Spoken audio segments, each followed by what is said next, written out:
Halo teman-teman, selamat datang di channel kami.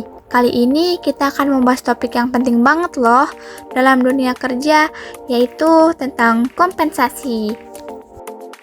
Tapi sebelum masuk ke pembahasannya, yuk kenalan dulu dengan kami dari kelompok 6. Perkenalkan, nama saya Aura Rizky Duyani. Saya adalah Lismawati. Saya Sabila Zara Fatullah.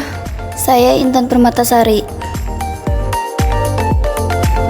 Nah, setelah tadi kita berkenalan, sekarang waktunya kita masuk ke inti pembahasan kita, yaitu tentang kompensasi.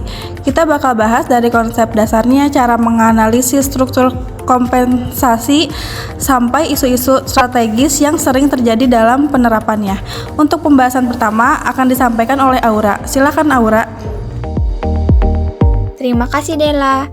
Nah teman-teman, sebelum kita bahas lebih dalam, kita perlu tahu dulu apa sih yang dimaksud dengan kompensasi.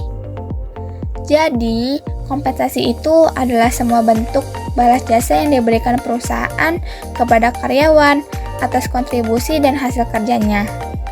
Tujuannya tentu untuk menghargai kerja keras, meningkatkan motivasi, dan mempertahankan karyawan yang berprestasi. Kompensasi juga bisa berupa kompensasi langsung dan tidak langsung.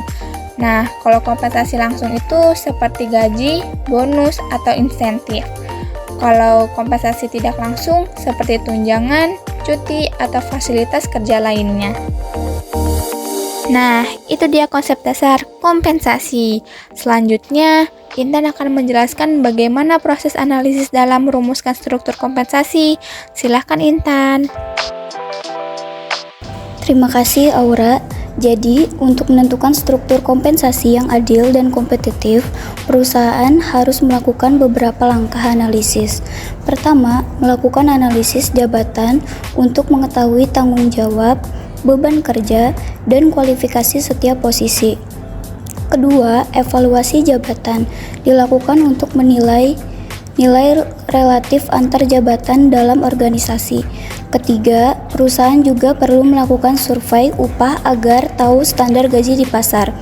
Dan terakhir, dari hasil analisis itu, perusahaan bisa membentuk struktur gaji yang sesuai, seimbang, dan tidak menimbulkan kecemburuan antar karyawan. Nah, setelah kita tahu proses analisisnya, sekarang kita lanjut ke pembahasan tentang bagaimana bentuk dan susunan struktur kompensasi itu sendiri. Untuk bagian ini akan dijelaskan oleh Syabila. Terima kasih untuk Intan. Selanjutnya ada struktur kompensasi. Struktur kompensasi adalah sistem pengaturan gaji yang menunjukkan perbedaan tingkat bayaran antar posisi di perusahaan. Umumnya, struktur ini disusun berdasarkan tanggung jawab, tingkat kesulitan pekerjaan, serta hasil evaluasi jabatan. Dalam penyusunan struktur gaji, perusahaan harus memperhatikan keadilan internal, yaitu keseimbangan antar jabatan di dalam organisasi dan keadilan eksternal, yaitu menyesuaikan gaji dengan standar di pasar kerja. Dengan struktur kompensasi yang baik, karyawan bisa merasa dihargai dan perusahaan pun lebih mudah mempertahankan tenaga kerja yang kompeten.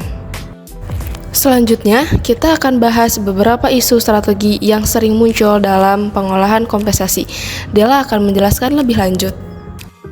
Terima kasih Syabila. Dalam penerapan kompensasi, perusahaan sering menghadapi beberapa strategis atau isu strategis. Misalnya, kesenjangan gaji antar karyawan yang bisa menurunkan semangat kerja atau kurangnya transparansi dalam sistem penggajian. Selain itu, perkembangan teknologi juga mempengaruhi sistem kompensasi karena banyak pekerjaan yang digantikan oleh otomatisasi. Oleh karena itu, pentingnya bagi perusahaan untuk menjaga keadilan dan motivasi karyawan agar sistem kompensasi tetap efektif dan mendukung kinerja organisasi. Dari pembahasan tadi bisa kita simpulkan bahwa kompensasi bukan sekedar soal gaji, tapi juga bentuk penghargaan dan motivasi bagi karyawan. Dengan sistem kompensasi yang adil, perusahaan bisa menciptakan lingkungan kerja yang sehat dan produktif, serta meningkatkan loyalitas karyawan terhadap organisasi. Nah, itu dia pembahasan lengkap dari kelompok kami tentang kompensasi. Semoga video ini bisa menambah wawasan dan bermanfaat buat teman-teman semua ya. Terima kasih sudah menonton sampai akhir. Nah, jangan lupa like, komen, dan subscribe agar tidak ketinggalan video pembelajaran menarik lainnya. Bye-bye!